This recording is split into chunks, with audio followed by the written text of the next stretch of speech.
नमस्कार मंडळी, सुविद्या किचन मराठीमध्ये तुम्हा सर्वांचं मनापासून स्वागत। आज आपण मटकी परफेक्ट कशी भिजवून घ्यायची आणि तिला मोड कसे आणायचे कमीत कमी वेळेमध्ये ते आज बघणार आहोत। तर इथे मी वाटी दीड वाटी मठ घेतलेले आहेत आणि त्याला पाण्यामध्ये टाकायचे आणि स्वच्छ असे पहिले धुवून घ्यायचे।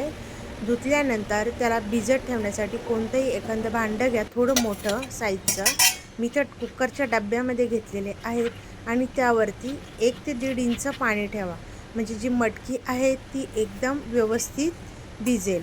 भिजल्यानंतर तिला व्यवस्थित 4 तास तरी भिजू द्या। 4 तासानंतर तिला परत एकदा स्वच्छ धुवून घ्या, कारण मटकीचा हा एक वास येतो, तो वास निघण्यासाठी आपल्याला स्वच्छ धुवून घ्यायचं आहे 3 ते 4 पाण्याने। धुतल्यानंतर एखादा कोणताही कॉटनचा कपडा घ्यायचा आहे आणि त्या कपड्यामध्ये घट्टसर अशी गाठ बांधायची आहे। त्यातलं पाणी जे आहे ते सर्व काढून टाकायचं आहे, पाणी ठेवायचं नाही आहे। त्याने काय होतं, मटकीचे जे मोड आहे हे लांब लांब येतात आणि सुटसुटीत येतात। हे बघा, अशा प्रकारे आपल्याला त्याची गाठ बांधायची आहे। एक तर एखादं भांडं घ्या मोठं, त्यामध्ये ठेवून ही गाठ व्यवस्थित झाकून ठेवा।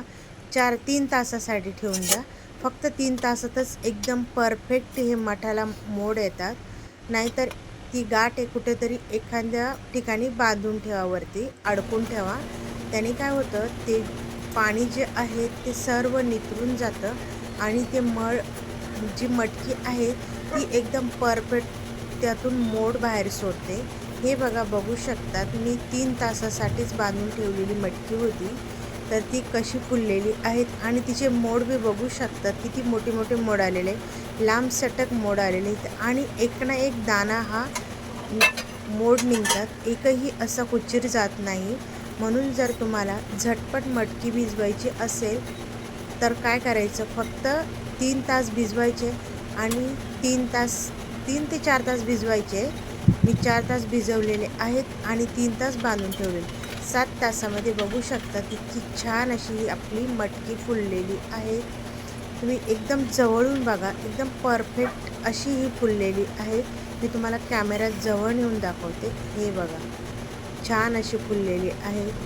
आणि मंडळी, जर तुम्हाला मी बनवलेले व्हिडिओ आवडत असेल तर कमेंटमध्ये नक्की सांगा तुम्ही कुठून बघताय, आणि लाईक, शेअर आणि सबस्क्राईब करायला विसरू नका।